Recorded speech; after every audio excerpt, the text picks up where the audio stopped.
अलि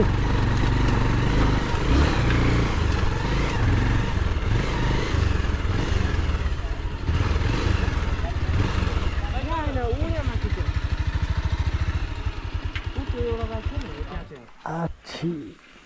दुईटा बाइक हो माथि नै जानुहुने कि बस्नुहुने हामी माथि जानु कन्ट्याक्ट छ कन्ट्याक्ट नमस्तेमा कुरा गरिरहेको नमस्ते टाउको हजुर अघि फोन गरिसक्नु छैन फोन गरेको छैन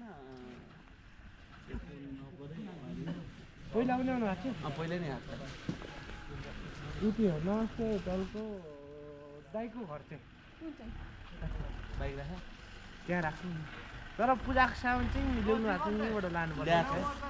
सबै ल्याएको त्यो मात्रै खाना फेर त उहाँहरू माथि उठाउको माथि अस्ति बुवा मम्मी बसेर जानुभएको त्यही जाऊ भने त्यहाँ के अरे तात्पानी छ भइहाल्छ नि व्यवस्था अनि हिँडेर कति लाग्ला यहाँ यहाँ तपाईँलाई 2 किलोमिटर हो चौरको फेदनिर हो हजुर